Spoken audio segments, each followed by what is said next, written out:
we went to the movies. Yep. It's been a while since we went to the movies together. You watch movies all the time. I watch movies much less frequently. I've watched a lot less movies this year. Like, surprisingly few. Do you want to guess how many movies I've seen this year? Are we counting theaters only or things that you watch at home as well? Both. In any period, any movie, home, theater, phone, airplane, any of them.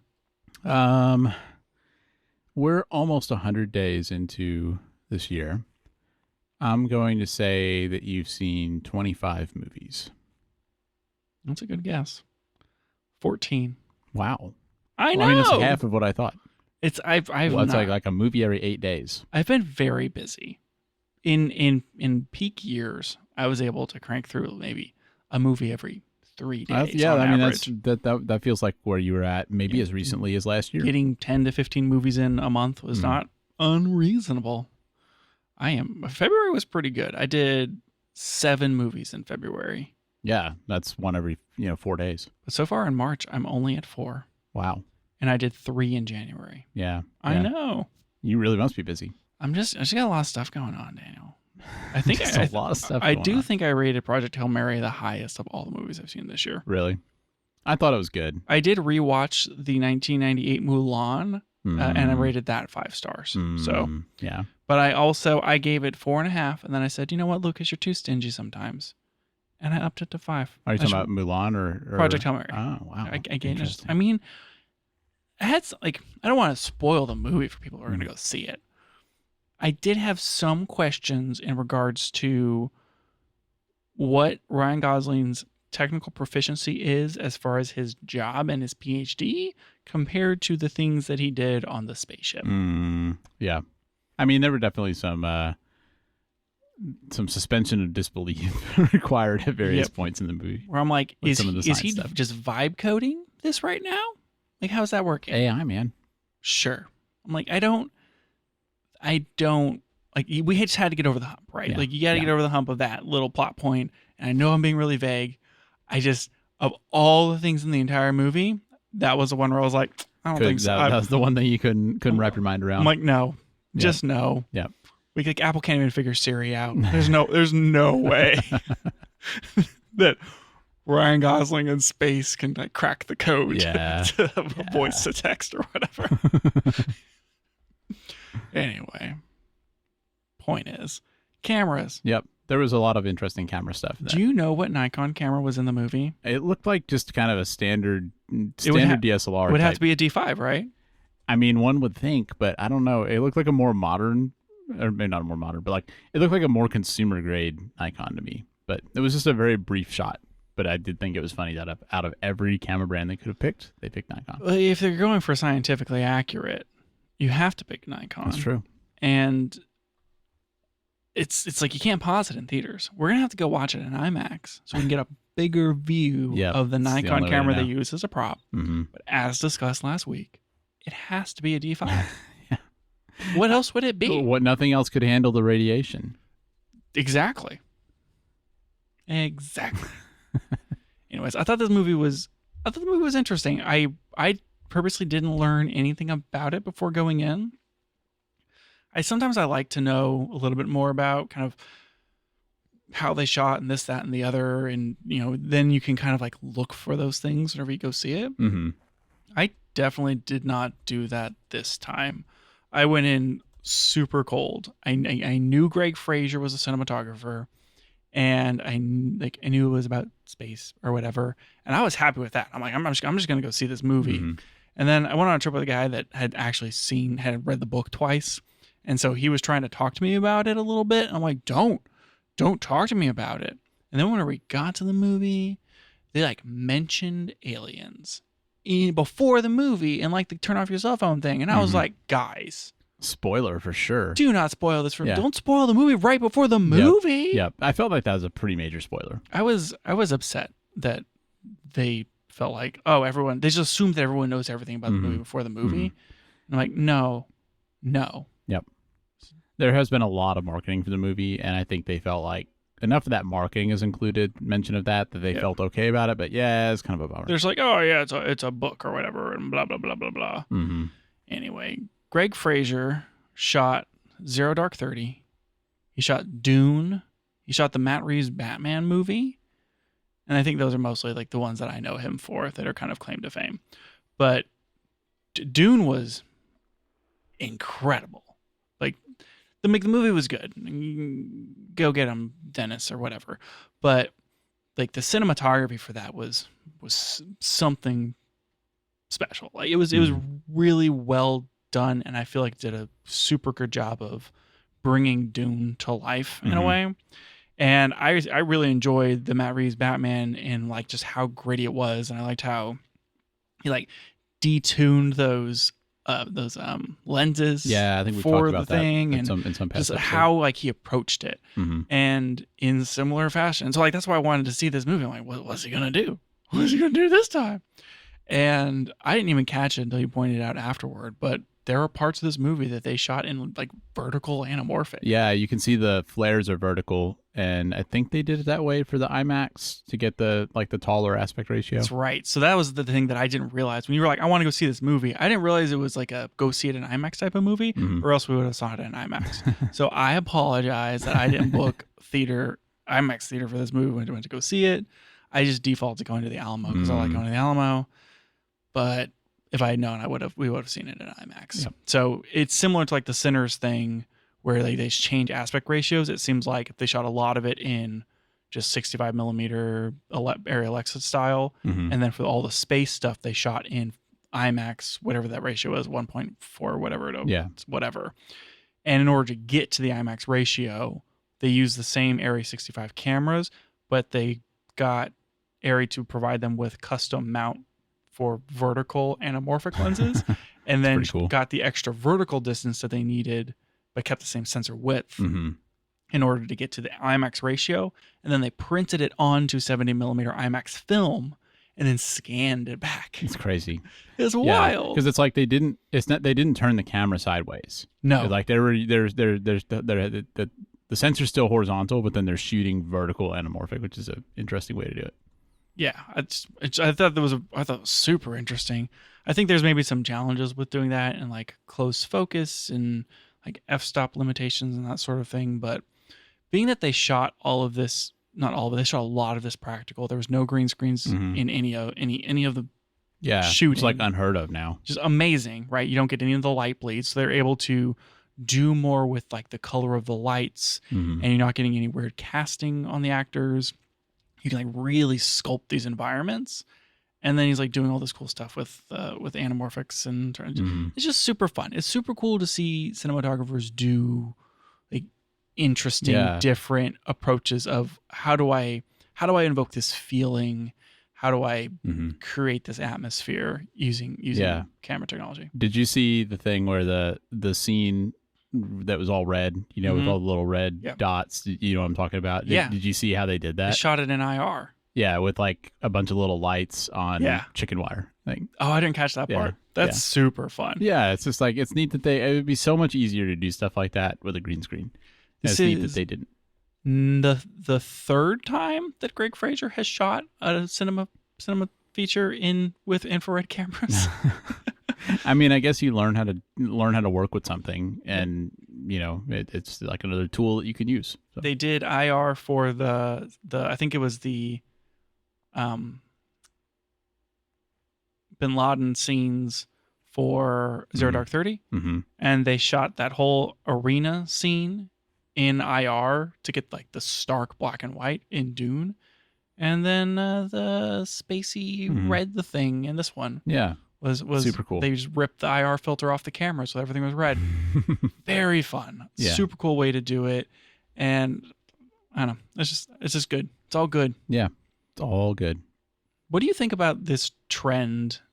And I know that maybe it's more of a Greg Fraser thing, but because he did it on the Batman movie where they printed to film and then scanned it back. Yeah, we talked about that. This film out process where you shoot everything in digital, you get to final format, and then in order to get the texture that you want, you print it to film and then you scan it back. It's weird. It's still so weird to me that is the best way to do it. That there's no way to digitally match that. It's hard to believe. Let me put it that way. I wonder if you can see this on film. Surely you can if you see the IMAX 70 millimeter.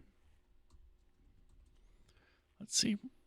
Yeah, it would seem that you can see it. Yeah. So I assume that you print it to film, and then you just stop there. What? Yeah. Or however do they you that. then print, or do you print it to color negative and then use that to then make the copies in color positive? Yeah, I don't know how they duplicate. Because that's like how they used to do it, right? Is like you shoot it, then you develop it to color positive, cut it,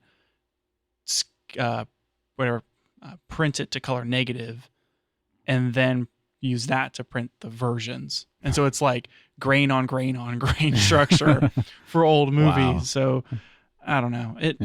I guess there has to be something to it, to the texture. I think that the way that colors present themselves from film, in my probably super biased opinion, is it's just different.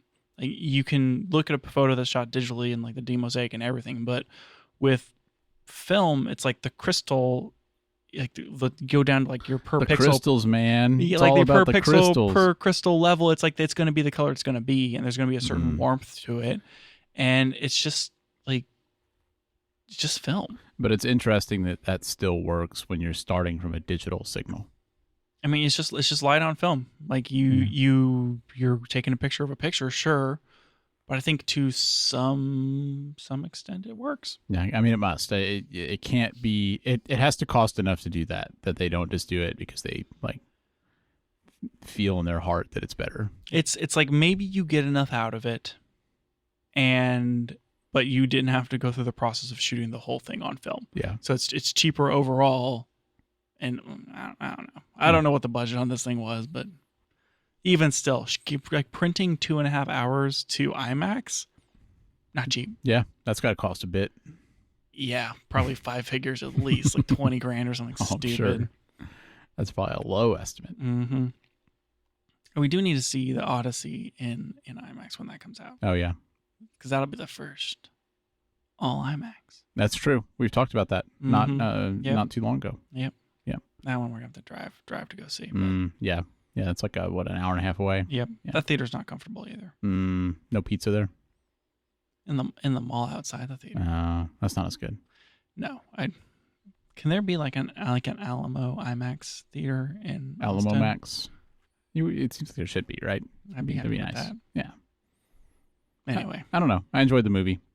yeah, it was a good movie, and the cinematography was really fun. Yeah, it really was. Really they cool. did they did good stuff with it. Definitely.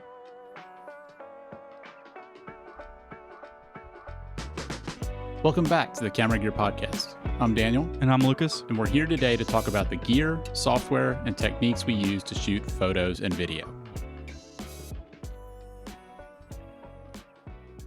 I think there was a few weeks ago where we did a segment, and I used that opportunity to recap on all of the segments for the Talked podcast. about the triangle Yep, diffusion. and the sanctioned and unsanctioned segments. I forgot to mention that one of the unsanctioned segments of this podcast is the segment where I update you on the segments. Oh, that's kind of circular, isn't It's a little meta, but we didn't bring it up, so I just wanted to make sure that you were aware that in addition to all the other segments, there is a segment where I update you. In the moment when we were talking about that, we were actually in another segment at that point. Yeah. And I didn't even know. Yeah, it was yep, exactly. Yeah. We were in the Lucas's Movie Corner segment, and then we took a huge aside into an unofficial segment to update you on all the podcasts. Rather than the triangle diffusion, I would say I was in the triangle of Stop diffusion. it. Get at out that of point. here. Come on. Boo. We all knew where that was going. Yep. Sure did. Dana, what's this link? I saw a video on the internet about this, and I didn't watch it. And then, what is this? I saw this on Petapixel. So What's that? I've never heard of it. Yeah. It's about this feature that Tamron has on their lenses that is kind of interesting. So I don't own any Tamron lenses anymore. they have a this is another segment of this podcast where Daniel adds anything to the show notes and Lucas is just completely uninterested. Ugh, let's move on. So Tamron has USB-C ports on their lenses for firmware updates, etc. They have some sort of app that I think has previously maybe only existed for computers to let you adjust things about the lens. Like I think you can change like the focus throw and stuff like that. And they've recently changed that to where you can do it from a phone as well. So you can do it from an Android phone, Finally. or from iOS. Along with this, though, they have a little Bluetooth adapter. You can plug a little Bluetooth thing into the lens and then connect wirelessly from your phone.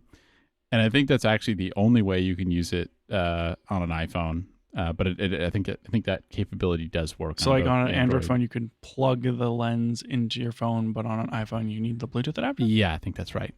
Classic Apple. So, so there's some interesting things you can do there with like, if you just want to configure your lens, like if you want to set the focus throw or change the direction of, of focus, things like that. I've tried to plug Viltrox lens into my iPad and then apply a firmware update, and that didn't work.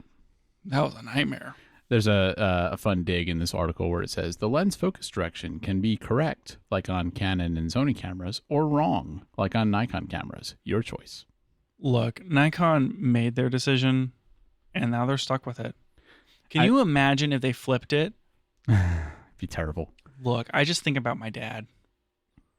He would lose his mind. He would write a letter. Oh, boy. He's like, Lucas, they broke it. And I'm like, broke what? He goes, the focus.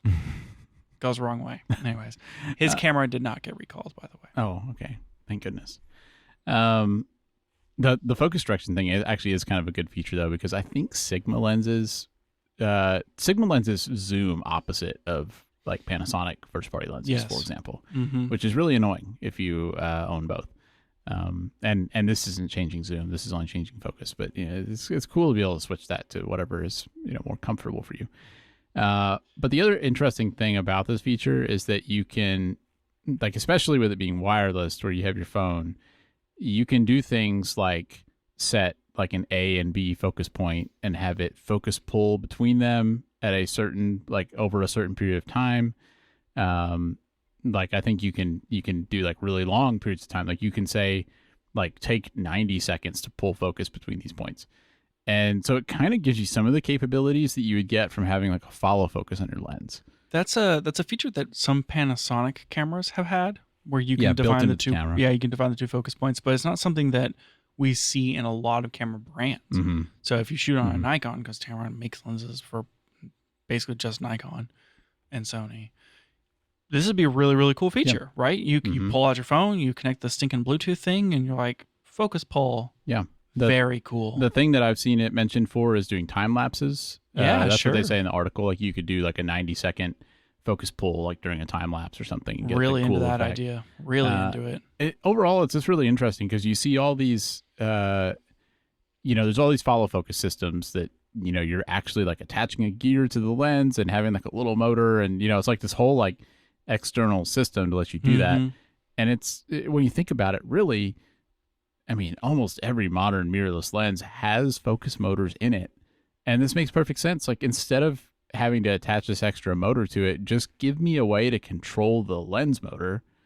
And then like, why can't I integrate that into like a follow focus controller or something like that? Yeah. And it seems like it saves a lot of weight, a lot of complexity. Like it makes perfect sense. Yeah. I mean, two things. One, do you have to like switch your camera in manual focus so it doesn't get really confused when the lens starts doing something that the camera doesn't want it to do? Maybe. Yeah. And do you think you could get into a weird state where your camera loses control of the lens? That'd be horrible. I don't know how that works. I mean, the lens can obviously ignore whatever it's hearing. Yeah, it can from prioritize. The camera. And so maybe it's something like that, but yeah, I don't know. I'm not sure how that works. The next step of this to a Tilta, whatever, a Bluetooth enabled follow focus device that you just pair with your Tamron lens and then you can manually focus with that with nothing else. Yeah.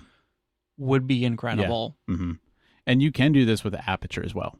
You can't do it with zoom, because most lenses don't have a motor for zoom. I mean, there are power zoom lenses, Most don't do that, but most lenses do have electronically controlled aperture, and so and then imagine if you had a power zoom lens. At that point, you have motors for all three already built into the lens. Every camera brand every lens manufacturer needs to offer this. I think it's a great feature. Very cool. They don't have to do anything smart in the lens itself. Just use the USB port to have like an extra feature instead of sticking RAM in your lens. I don't need RAM in my lens, Daniel. It already has RAM. What if your lens was like one of those new Apple displays and it had like an A19 Pro in it? It just seems too much. It just seems too much. But this is really, really cool. It is. Is this something that works retroactively with any of their modern lenses? Yeah. I mean, I don't think this is. I think it's like a new. Anything that's got a USB-C port on it. It's a new feature. It's not it's a new software feature, and I think the Bluetooth thing may be new, but I think it works on current lenses. What I need is Viltrox to copy this feature.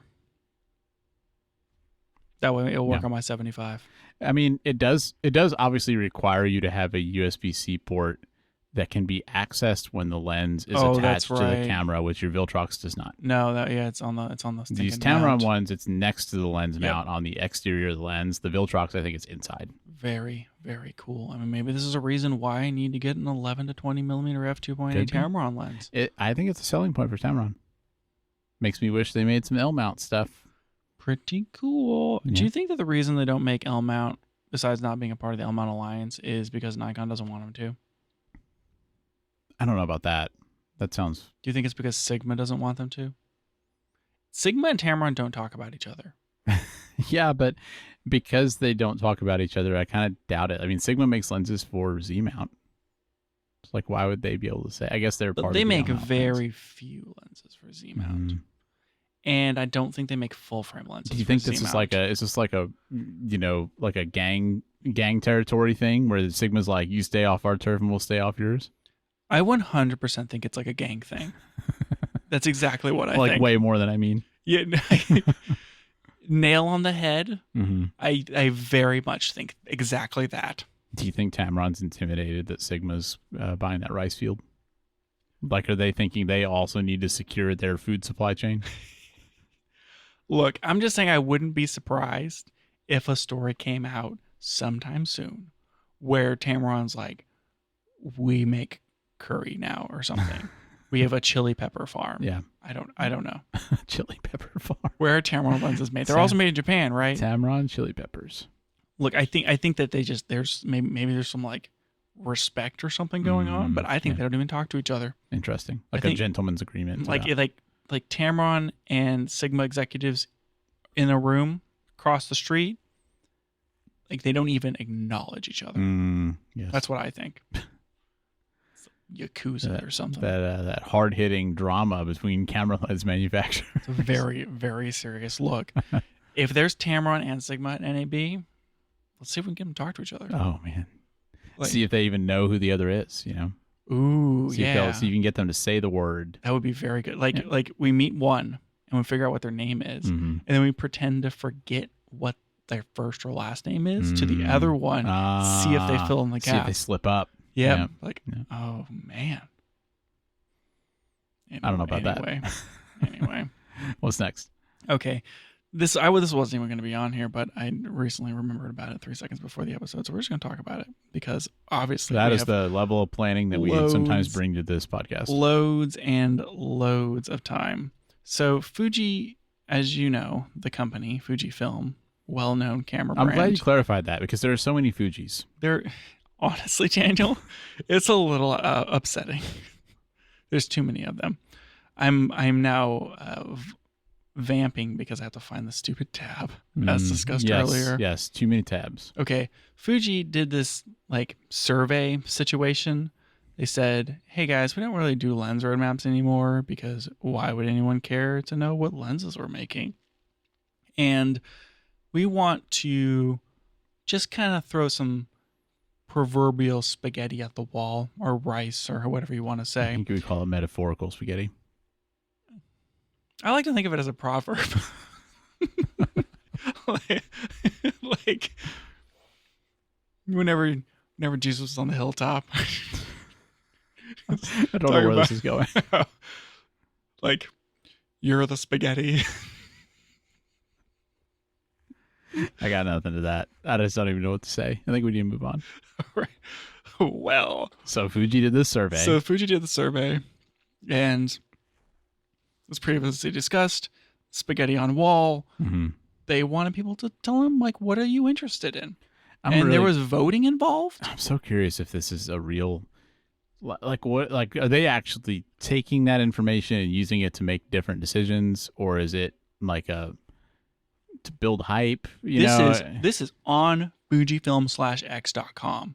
Like, this is on the website, Daniel. There was a vote on lens options. I don't know. Like, I think they're going to use this to make real decisions. Interesting.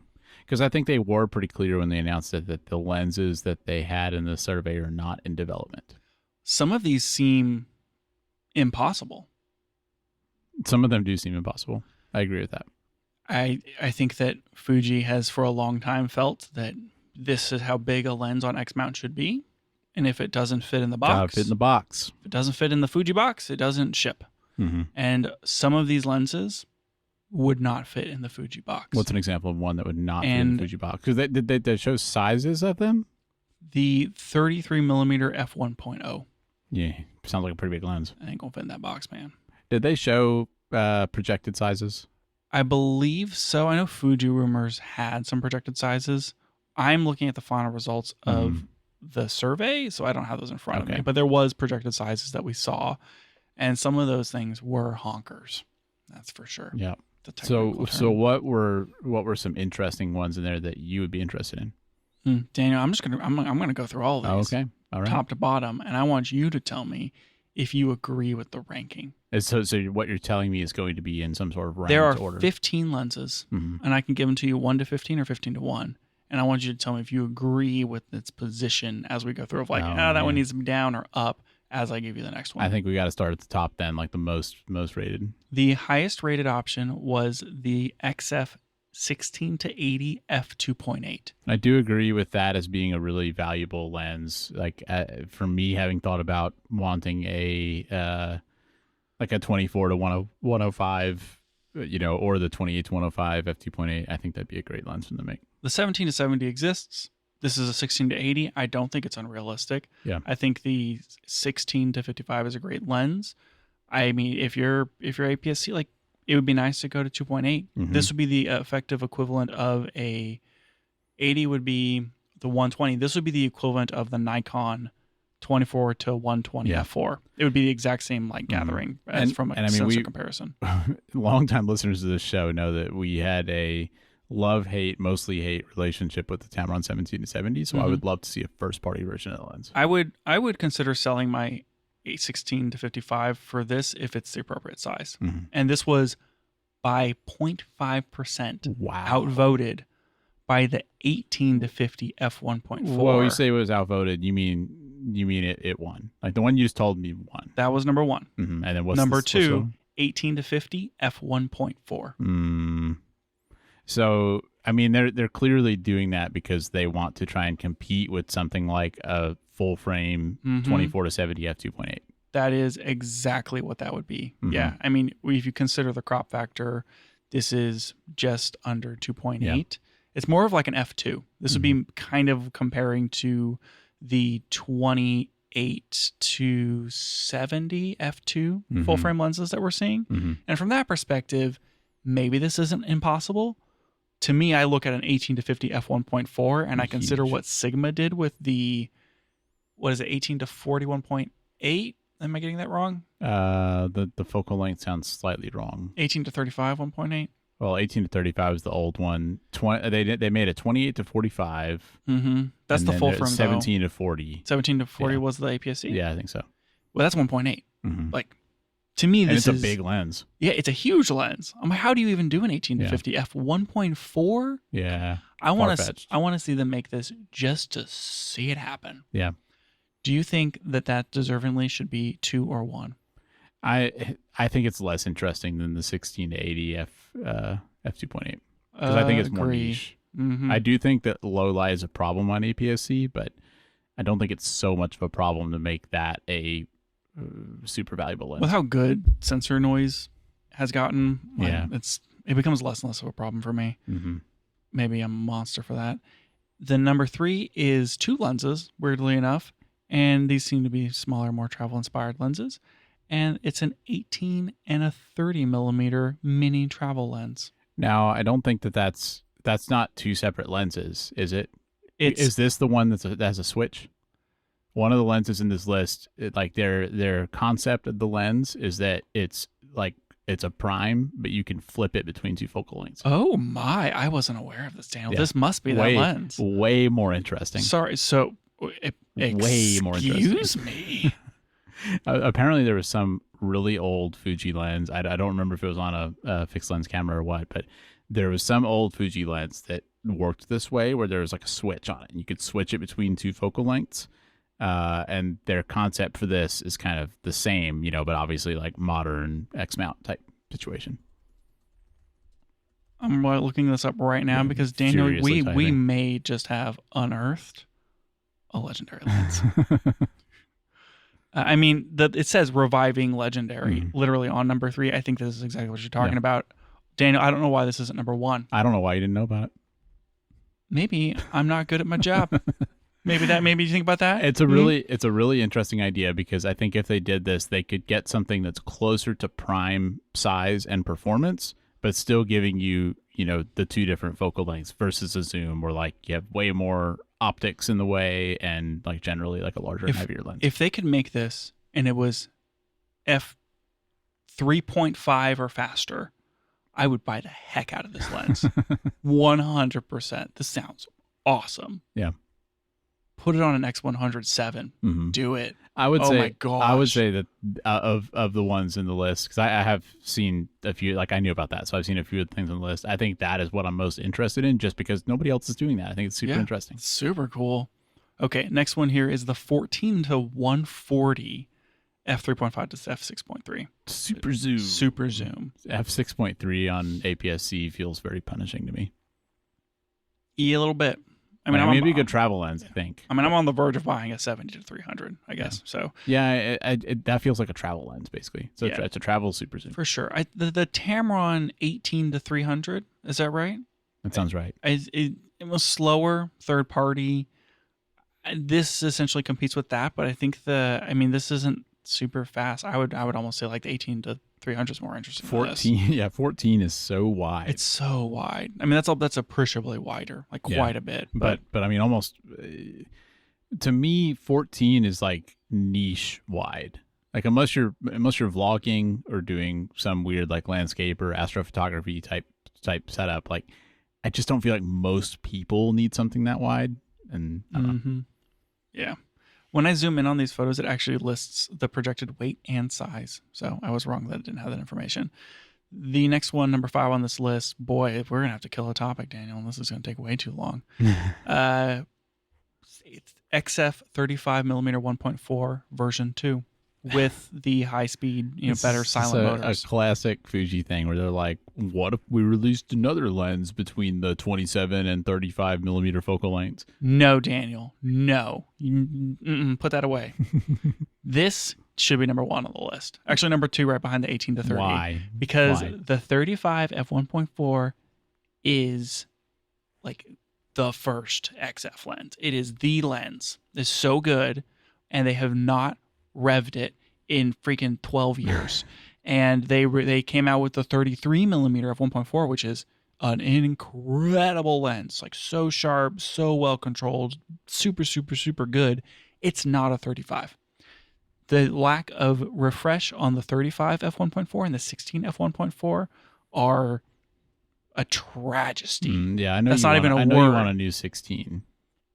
Same with the 35. I think this has to happen. Has to. Yes. Mm-hmm. So you'd also agree we need to put it farther up on the list? I mean, you're like number 15. Get it out of here. Yeah, I'm not interested in it, but ridiculous. I like new options, new things. Okay, what do you think about this 33mm f1.0? I mean, that's a wide aperture, I guess. I kind of feel like f1.0 is sort of a gimmick. Like, isn't it's a 50? Is it a 50? They have Yeah. a 50 millimeter f1.0. And it's kind of, isn't it kind of niche? Fastest autofocusing f1.0 lens. Mm. Not fastest, only one of like 0. It's like the only one. But it's not very sought after, is it? Not really. Yeah, like people don't really, I don't know. I mean, it's a pretty cool lens. It's very niche. They wanted this lens. Whenever they announced the 50 millimeter 1.0, it was because they couldn't make the 33 1.0 fit in the box. Fuji wants to make this lens you so think bad. they just don't care about the box anymore? I think that they want to know if people care about the box. Would you say that they're at the point of thinking outside the box? You wish you'd thought of that. So the next lens on this list is also a 35 millimeter f1.4 WR2, but this one doesn't have the linear motors on it. They want to know which one people want. And clearly they want the one with the linear motors. It needs to be LM. It needs to be WR-LM. Why would they not? I guess price Actually, would be this one's WR. Number 5 is not. They said, do you want it weather sealed? People said, we don't care. We just want the high speed focus. Interesting. I would pick the WR. I think number 7 should be number 5, and number 5 should be number 7. I agree. I would prefer that between those. If I had to pick between those two, I'd rather have weather sealed. All right. This next one says character rich. And this is a XF 23, 30, and 50 millimeter f2, which they haven't revved the f2 versions of those lenses in a really long time or ever. And they have brass exteriors. Now this one I do think is 3 separate prime lenses. This one's not a switchable thing, but that sounds maximum Fuji if they're putting brass exteriors and a lot of character. Look, I own the 35 f2 and I regret ever selling it because it was really small and it was a great lens. If they came out with a brass 35 millimeter f2, you would buy the heck out of that. And the 35 millimeter f1.4, I would buy both. Yep. And just do it. Just have all the 35s. Oh, man. Can you imagine how incorrigible I would be with a brass lens? I can't. Ooh, that is my speed. Okay, another rich character, number 9 here. This is going to take forever to get through. A manual focus lens. Did you say manual focus or Emmanuel focus? Both. It sounded like you said that. Emmanuel focus lens, also 23, 35, or 50. Can you imagine if they came out with all of these? This all they're like, guys, we've got 10 new lenses coming out this year. It's really exciting. They're all 35s. Yeah. Not all of them, but if they came out with both 35s and then also the 35 f2 and then also a 35 manual focus. Yeah. Then they drop everything else on the list. Just 4 35s. Like, guys, we got a lot of really good lens ideas coming out, and we just really need your opinion. Which of these 8 35 millimeters do you think we should make? We're only going to make 2. You got to pick. Yeah. You can choose. You can pick from this menu of options where you can have a linear motor or weather sealed or a brass exterior. You pick one. This next one, I don't know how much I love this. I can't believe it made it up to number 10. 90 millimeter f2 ADP. What's the ADP? It's to help with moire. They did a 56 millimeter f1.2 ADP lens, and it's effectively loses light. Like the T-stop is just lower because they're adding an extra filter in there, but it cuts moire. Huh. I know some people like that 90 f2. It's a great portrait lens. And having an ADP version makes a lot of sense. I'm surprised they haven't done it yet. It does seem weird that it's that high on the list. Yeah, I don't know about number 10. Maybe the rest of these are just terrible. Number 11 are f1.2 Cine Primes, 16, 23, 33, and 56. I did think that the Cine Prime concept was interesting because this is X mount specifically. Well, they don't have a camera to put these on. That's why I think it's interesting that it's on their list. They're thinking about it, Daniel. Yep. They're thinking about that XH3 being a box cam. Bring it on. Or the XF Eterna. If there was an XF Eterna and then they came out with all these 1.2 Cine lenses, can you imagine how happy I'd be?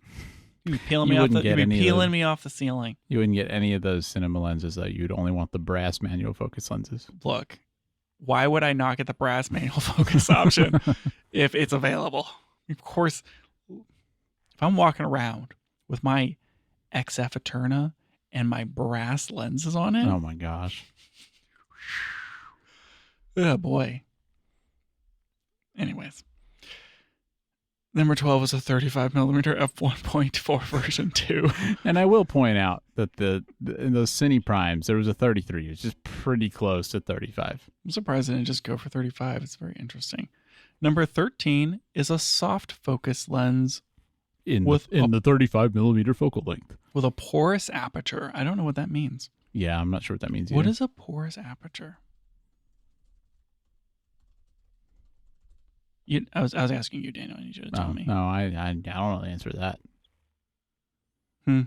Weird. What you didn't answer me. What focal length is? They didn't list it. We already know. Do you want to make it weird? Everyone was like, yeah.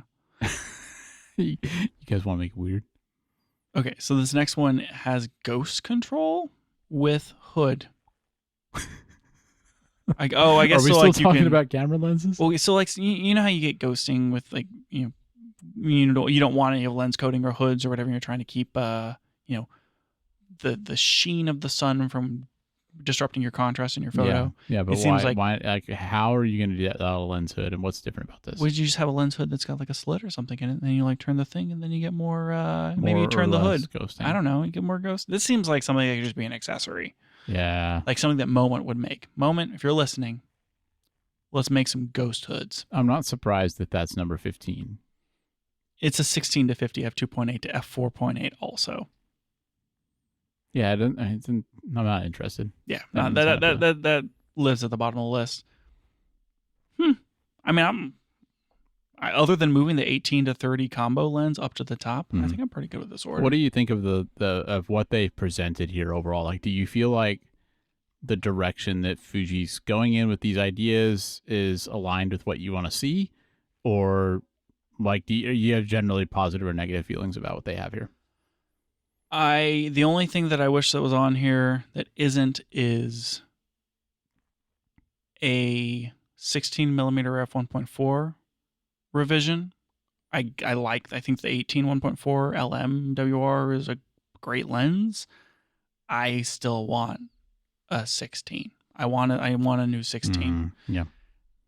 Other than that, I like that they're thinking about faster zooms. Yeah, I think that is important. I think the 16 to 80 f2.8 would be an amazing workhorse lens on Fuji, and I think a 16 to 50 1.4 would be really cool to stretch their lens making chops to like kind of prove something. It's like a halo car lens, right? Where you're, hey, look how cool of designs that we can do. Look at this really amazing fast lens, and it's like something I wouldn't buy, but would be really cool to see exist. So I think that all of this makes sense, and I'm happy to see them really thinking through like what people use their cameras for, which is to shoot something between 23 and 56 millimeter, and often at the 35 millimeter focal length.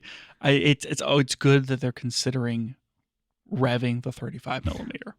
I'm curious how long, because if they've clearly done some thinking about these things, because I imagine they wouldn't have put them on the list if they weren't realistic things they could do. And the fact that they have projected size and weight of these lenses makes me think that they've done some amount of R&D. Like they have some idea of what this lens would be like. So they've done some design, but I'm curious because I don't really know what the timeline for making, a whole new lens design is. And if it's true that it's like 18 months probably. If it's true that they didn't, actually start productizing any of these before doing the survey, it just makes you wonder, like, okay, but they have the results now. How long is it going to be before we actually see some of this stuff? I mean, if we're not going to see the new XH camera until 2027, probably, then it's definitely after that. If they're even considering making Cine lenses or Cine Primes, I can't imagine them doing. I hope they're tipping their hand.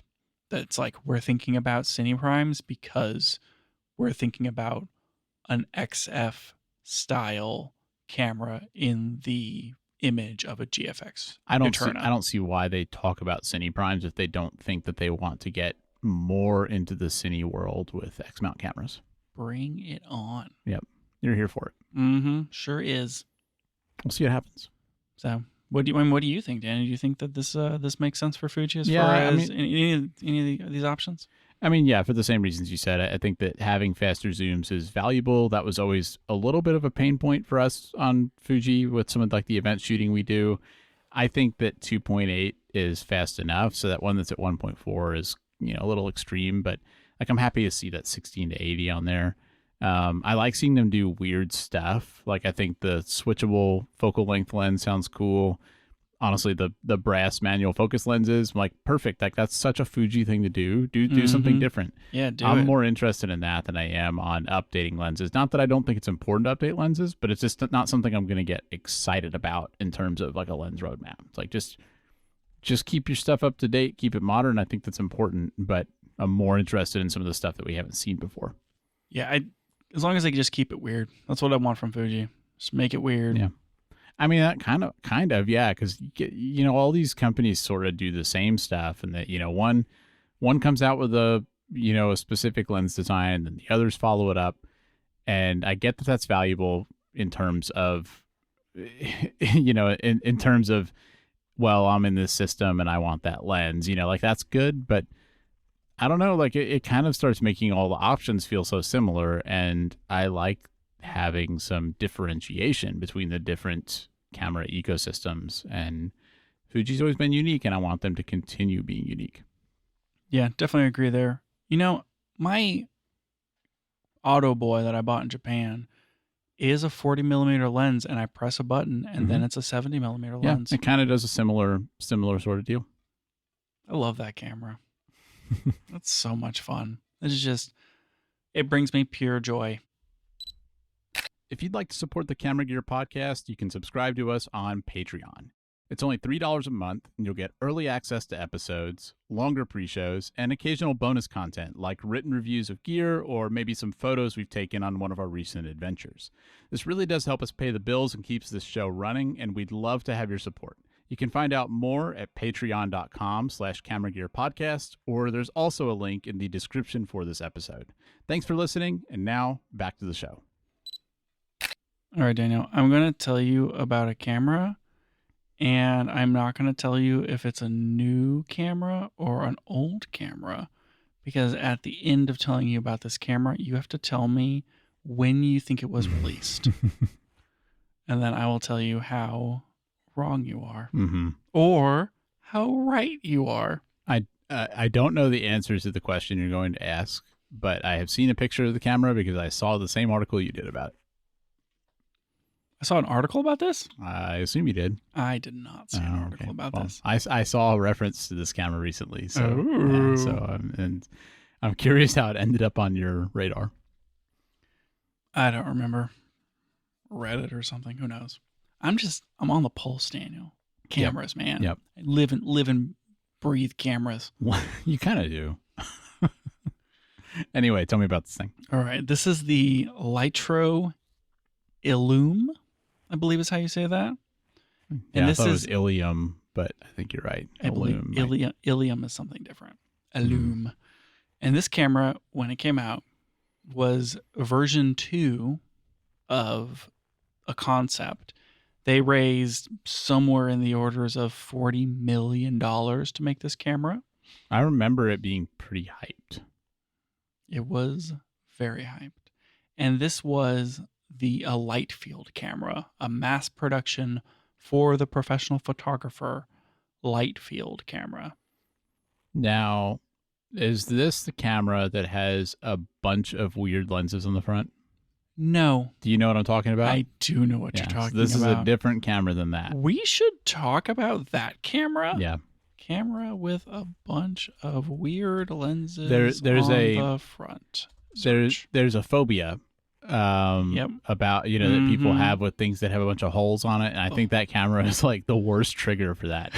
It has like 13 lenses on the front arranged in a really weird pattern, but you're saying this is not that camera. Yeah, I'm like trying to find that camera, the Light L16. Yeah, that thing. Yeah. Oh, look at it. Oh yeah, so weird. Add that to the list to talk about in a future episode. But yeah, but this is a different camera than the weird one. This is not the Light L16 from what year was this? 20? Not that long. No, it wasn't. No, it wasn't. It was in the 19s, wasn't it? No, I mean 2018. Yeah. Yep. Yeah, in the 19s, 2019. I don't know things, Daniel. I meant teens, and I went too far. Anyways, This Man, sometimes I feel like, somebody says like 1996, and I'm like, oh yeah, it was 10 years ago. Not so much. just blame COVID, man. Freaking 2020 deleted 4 years or something. I don't know. It's crazy to think that if if someone was 30 years old in 1996, they're like 60 now. Makes you think, Doesn't it? Yeah. Anyway, let's not think about the Lytro, nonstop march of time. Lytro Illum. Okay, so I was gonna try to tell you how many megapixels this is, but Daniel, that's not how you're supposed to think about this. You got to think about the rays. I mean, that's. I'm so glad you said that, because that's all I want to think about. Look, is the Daniel, rays. this thing is a 1-inch, 40 mega ray sensor. 40 mega ray. Mega ray. It's f2 all the time. It's fixed at f2. Why would you ever need more? Look, whenever you buy a fast lens, I mean, people just like lock that thing open. That's true. Why would you? You bought a 1.4 lens? Why would you ever not shoot at 1.4? I see this all the time when people shoot event photos, and I'm like, what if you stop down that aperture so that like the whole thing's in focus? And they're all like, what if you stop giving me bad advice? Don't tell me what to do, Dad. Old man. Come on. just like stop down. Anyways. I paid for that aperture. I'm going to use it. No, you didn't. You're borrowing the camera. It's f2 all the time. All the time. F2. Fixed. You can't even change it. If we had merch, that would be a great thing for a t-shirt. F2 all the time. F2 all the time. H26. H265 when? Yeah, H265 when. Perfect. I like that H265 went quite a bit, actually. Makes me so happy. The lens on this thing is a 30 to 250 millimeter full frame equivalent. So that's got like a super zoom built in. 8x zoom. And on the side of the lens, it literally says 30 to 250 FFEQ. I respect them for putting that on there. They didn't tell they don't tell you what the like. Yeah. It's like, well, we don't want to tell you like what the actual lens focal length is in millimeters, because who wants to know the physical dimension properties of the lens? Let's just tell them in 35 millimeter equivalents. One immediately has to wonder, how can you get f2 with such a wide focal range? It's a 1-inch sensor. Yeah. The actual focal range. I mean, what's the crop factor on a 1-inch sensor? It's like 4 or 5 or something like that. You think it's that high? Yeah. On a micro 4/3 sensor is 4/3 of an inch, so it's 1.3 inches, and that one's a 2x crop factor. 2.7. Yeah. So I mean, you divide it down. 250 divided by 2.7 is like what? Freaking 80, and then 30 is 10. It's like a 10 to 80 or something. F2. Which means if you 2.7 times f2, that's not how that works. Right? That's what we learned, is you don't multiply that. Yeah, you go up by stops. Yeah. Well, how many is 2.7 stops, Daniel? I don't know offhand.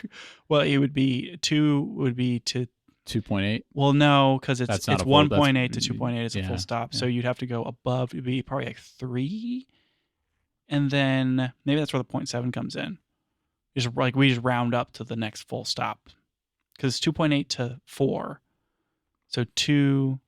So let's pretend it's 1.8. 1.8 to 2.8. 2.8 to 4. That's your 2 stops plus your round. So maybe it's like 4.5. Yeah, something like that. Sure, let's go with that. Anyways. No one wants us to do lens conversion math. Just kidding. Everybody wants it. Many people have written and said, more lens math off the top of your head, please.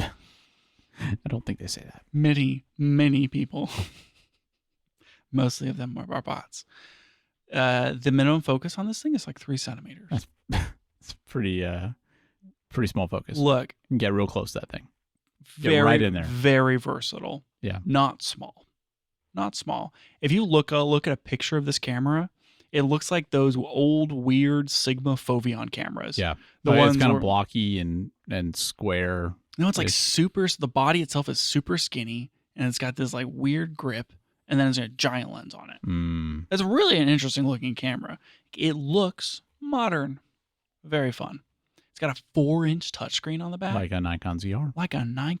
It's probably not 1500 nits. Unlikely. Yeah. A lot of this thing is controlled with a touchscreen because it's like this innovative thing. But Daniel, do you know what a light field camera is? I've seen I saw a picture of the screen on the camera, and I read enough about it to know a little bit about what it is. But I would like for you to explain what it is. They think they use light field cameras now for like 3D modeling Yeah, probably so. to capture one image, and then it gives you a like a focal distance. Anyways, so the way this thing works is on a normal camera, you have a lens, and then the lens focuses the light onto the sensor, and anything that focuses past the sensor or before the sensor is out of focus, All right. and anything that converges at the sensor is in focus. Optics. The way that a light field camera works is you have your camera lens, but then right before the sensor, there is an array of tiny lenses. Mm-hmm. And those tiny lenses will then focus the light onto the image sensor behind it. But what happens is, essentially because of parallax, you have a bunch of lenses next to each other. None of them are going to produce the exact same image. Right. They're going to produce a slightly different Yeah. image.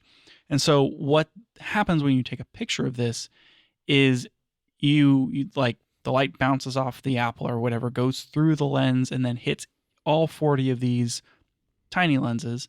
And then that exact pixel shows up on the sensor in 40 different locations that are all like slightly off from each other. And then it uses all 40 of those different versions of that pixel to composite a single image that includes all of the information of all of the parallaxed versions of the image. Which basically lets you build like a depth map of the image. Exactly. But because you have all of the image pieces, we have a depth map, but you can now set the focus in post. And so what this effectively does is when you go to shoot with it, you look on the back of the screen and you have like a blue area that tells you the farthest out you can focus, and then a red area that's the farthest you can focus the other way. And like it's like anything in this region is adjustable for focus.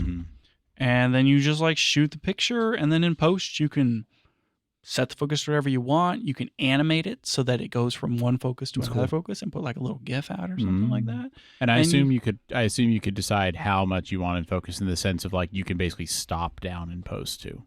Pretty much, yeah. So you can like consider it as just this focal plane and everything out, or like stack me the image and give me the effectively like focus stacking with all of the data off the sensor.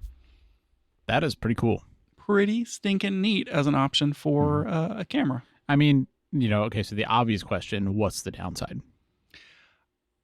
It's like, it's got to be something like resolution, right? Yeah, so the resolution of this camera is, did I write it down? It's 40,000 mega rays, isn't it? 40,000. Okay, yeah, I didn't write it down. I was going to make you guess it. No, it's like 4.1 megapixels. Yeah, because I mean, even if you have a good sensor, you're basically losing some information, right? Because of each lens kind of having a different viewpoint of the image. Like you can't use all of that data to make your image. Yeah, it's you can't, and that's probably the resolution is one of the big issues with this. I think that like it's hard to get to the further discussion on this without talking about when it came out, like why it totally flopped. So Daniel, without knowing anything more, this was $1,600 when it came out. When do you think this camera was released? It's been a while. I like when I think about this technology, we talked about like the Nikon D5 a while, or we talked about the D2HS, I think last week. And I remember like that camera came out, like, what was it, like 2002, 2003, something like that. So, I feel like this is advanced enough that it wasn't that far back, but I know it wasn't recent, like that other camera you mentioned with the tons of lenses in the front is kind of like a newer version of this. I'm going to guess something like 2009. Not too bad of a guess. 2014. Wow. So more recent than I thought. I think the reason this thing didn't take off was one, it was squeezed from both sides. If you consider that in 2013, Canon released this landmark technology, you may have heard of it, dual pixel AF, in the Canon 70D. and then subsequently came out in their future cameras. So considering something like I think 2014, or was it after that? The 5D Mark III and the 5D Mark IV were around that time frame, which are 20 to 30 megapixel full frame cameras. I mean, it's not going to be able to compete on resolution or image quality compared to something like that. Or even if you look at a 70D or a 7D, for the cost of this thing at $1,600, you could get a 20 plus megapixel autofocusing DSLR. And it's like whenever this thing was in concept, dealing with focus was kind of a problem, right? I mean, you had like 3 focus points on your Canon camera. Yeah. You didn't have like dual pixel whatever, and it was a lot harder. And like cell phones weren't doing like all the portrait mode stuff. Yep. Weird, like 6 months after this thing comes out, HTC does the portrait mode thing. Yeah. And then Apple does the portrait mode thing. This is like right before just being able to do the refocusing and software becomes viable, and right after autofocus in DSLRs becomes good enough that you can rely on it. Yeah. And it's like, if this thing existed 5 years earlier, maybe the way we think about cameras would be a totally different thing. That's interesting to think about. I mean, it feels like and I don't know how they market it, but it feels like a feature that's aimed more at like casual photographers, in the sense of, you're going to take this picture, you don't know what you want to be in focus, you can adjust it after. I think about how, we often edit photos that volunteers take, at various events, people with varying skill levels. And sure, there are definitely pictures I look at where I wish I had this ability, to adjust the focus, because I'm like, oh, this was a great picture, but they missed focus. Should have gave them a light field camera. But when I think about, say, you or me shooting pictures, it makes me think, why would I want the trade-offs of this thing, like the low resolution and stuff, when really the answer is kind of just like get good, like learn how to use your camera, learn how to appropriately pick an aperture to get the shot, use autofocus, like, just take better pictures. Yeah. And so it feels like it's made more for casual photographers, and I think that kind of that's where like the portrait mode stuff comes in to me, because I think most of the people that this would have really appealed to are going to be really happy shooting pictures on their phone, and then the phone could do all that stuff. Yeah, this was geared towards professionals whenever it came out. And it seems like a mistake to me. Yeah, it's like that's not the market for this, because the direction that cameras went after this camera was like, what if you just shot 40 pictures every second until you got the right one? Yeah. And they were all really good. Yeah. Yeah. And your autofocus is fast enough that you can track a moving, your sports or something. You can track a moving subject and get good stuff. And it's like maybe one of those was off, but the next one wasn't. And it's just we brute force solved this problem rather than technically solved it. Yeah. And then for your casual market or your like normal user, we just solved it in software. And I think that most people are, I assume, pretty happy with I just have Google Photos now and I can just change the focus whenever I want. And like it mostly works and I don't really care. Yeah. Actually, now you can just generate whatever you want. Yeah. You don't have to be there. You just upload it. You just like take the picture. If it's not in focus, give it to an AI and it'll just like re-envision the photo in focus, and then you're fine. I mean, Google Photos kind of does that now. Yeah. They can just like make your photos that are out of focus in focus. It's which is ridiculous. It's obscene. Yeah. But it's a thing. And so it's like, this is such a cool concept. I was looking to see what modern light field cameras look like who are using this technology. And as you'd expect, it seems to be mostly in not necessarily industrial applications, but like specific applications that need ways to capture like depth maps. Yeah. And I'm curious if this is better or worse than using like LiDAR, which is, for example, what the iPhone does now. Sure. It's not an image. So like LiDAR probably makes even more sense if you're just trying to depth map something. But if you need to capture like a 3D image, this could be interesting for something like the Vision Pro. Yeah. I mean, if you're thinking VR like, stuff. Yeah, what are you going to do? Like doing things with VR, if you want to capture the real world in an image, this could be an interesting way to create a 3-dimensional image with just one shot. Yeah. So like maybe there's an opportunity to bring this back. Yeah. I mean, if there were no trade-offs, I'd love to have it. It'd be great to be able to make these adjustments after, even with my professional camera. But it just seems like, unless we just get to where we have unlimited resolution and we have more than we need and, never need as much as the camera sensor can capture, there's always going to be a trade-off until then. And I'd rather have the resolution at this point. Yeah. I mean, this thing is like $300 on eBay. Interesting. That's gone down. So like you could have one. Yeah. Do you think that if you had, I mean, I know $1,600 in 2014 is not $1,600 now. Yeah. But, say that like some random new technology like this came out like now, or maybe, think of the question either way, either this comes out now for the first time or call it $2,200 now. Or it's 2014, but you're into cameras. Do you think you would have been tempted to get something like this just because it's so interesting? If I was had call it $2,200 of disposable income in 2014 and was really into cameras. No, probably not. I would want the flexibility of being able to change lenses, and I would probably be more interested in. Man, how much was a Sony A7 II cost? Why do you need to change lenses when you've got this thing that has 8x optical zoom It's and true. can be any aperture you It want? doesn't need another lens. 30 to 250 literally has everything covered. And the Sony A7 II was released in late 2014 with a 24.3 megapixel camera. That's a tough comparison. Sensor, sorry. That is a tough comparison for the Illum. Yep. How much did that cost? How much do you think a Sony A7 II cost at release? Man, it's got to be pretty close. 1,500 maybe. 1,700 for the body only. Wow. And then you need a lens too. So that was, and then 2014 and then 2017 was the A7 III at 1,900. Might have been 2,000. I think it was just under. Man, the A7 III was a good deal when it came out. Yeah. No wonder everyone switched to Sony.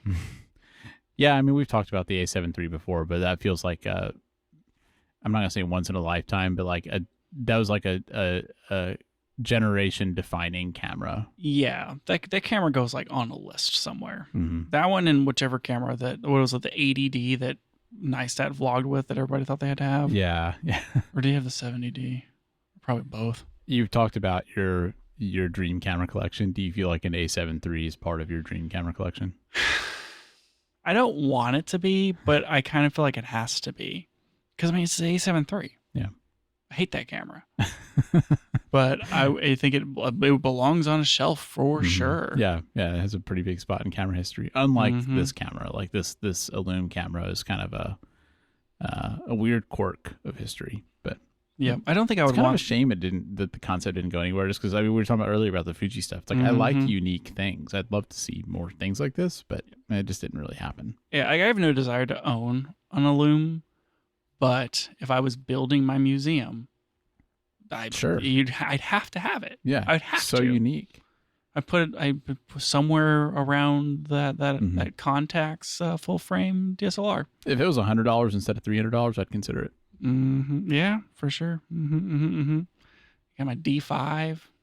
A lot of cool stuff in that collection. I would have to get a Contax T2. I'd have to have some Leica film camera. I feel like an XT1 would be good. A7 III would be good. You get a 5D Mark III. Got a lot of cameras to buy, Daniel. A lot of cameras to buy. Lots of cameras to buy. The other thing on this Lytro was the software was a total disaster. I think that any camera that requires software is a non-starter. Yeah, you need unless to have it's your phone. You need to have a workflow that doesn't require a bunch of apps and stuff. Like that was the thing. That's what made Instagram pop. Is that the application and the camera there's no gap. Yeah. It is just, it's like a stacked camera sensor. You just get it as close to the source as possible.